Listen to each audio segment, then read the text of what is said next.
Hey guys, good morning. It is June 26th, 2022, and we are in chapter 37. And the title of chapter 37 is Joseph's Dream. So we've officially made it on lineage for now. For now. So we're going to be in chapter 37, verse 1 through chapter 37, verse 4. And we're going to see a lot of things that we can kind of put in contrast with our lives. Um, so starting in verse 1. So Jacob settled again in the land of Canaan, where his father had lived as a foreigner. This is the account of Jacob and his family. When Joseph was 17 years old, he often tended his father's flock. He worked for his half brothers and the sons of his father's wives, Bahala and Zelpah.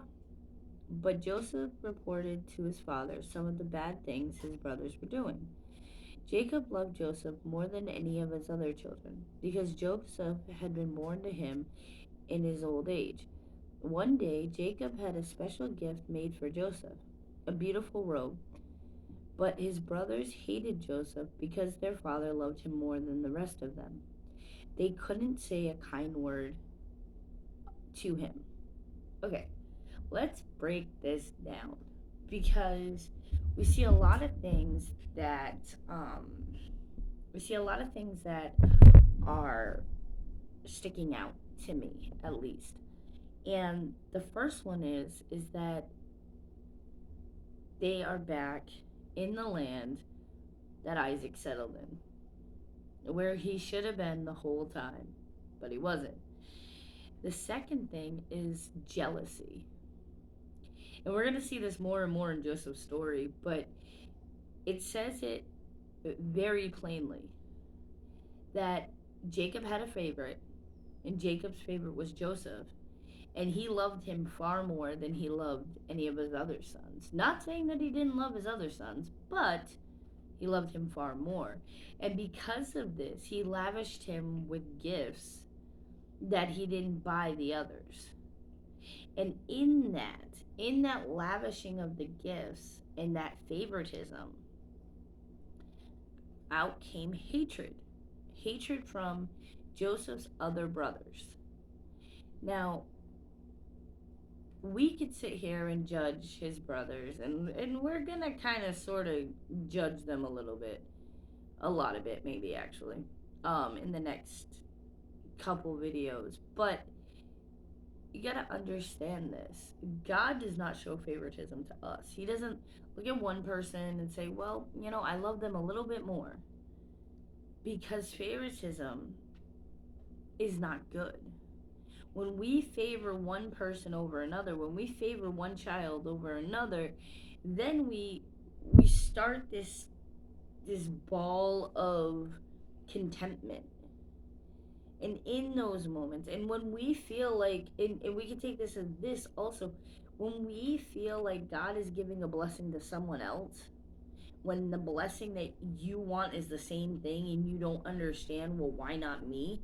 We feel like God is favoring that other person. But in actuality, he's not. But in this moment, Jacob is favoring Joseph. And his brothers notice it. Because Joseph is reporting to Jacob that his brothers are doing things that aren't correct. So we see that, and we see that may be a part of why Jacob shows favoritism to Joseph. And then his brothers turn around and hate him. And when I mean hate him. If you know anything about this story, then you know what's coming up next. But we see that because they are doing the things that they shouldn't be doing, they in fact are starting to hate their brother. And in hating their brother, which hate is kind of a sin. When we hate someone else, we are wishing bad upon them. And Jesus kind of refers to this as a form of murder. So when they hate Joseph, and it says it, they can't say anything nice to him. So they're pretty much bullying him at this point. And we're going to see what happens when this escalates. Because remember, sin escalates sin, escalates sin, and it turns into a giant snowball that nobody really wants. And it always bites us in the end. So I want you to keep that in mind when we're going through the story of Joseph, because that's going to be a main theme. So it's hard sometimes when we feel the favoritism, or we think we feel favoritism from God. When we see somebody else getting something and we're like, but I deserve that and I'm not getting it. So God must love that person more than me.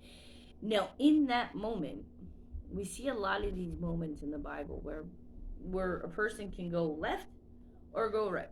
They can go down the righteous path or they cannot. And when they go down the path of I'm going to trust in God, then things work out. If they go down the path of I'm going to do things on my own, things don't work out. And we're going to see that in Joseph's story.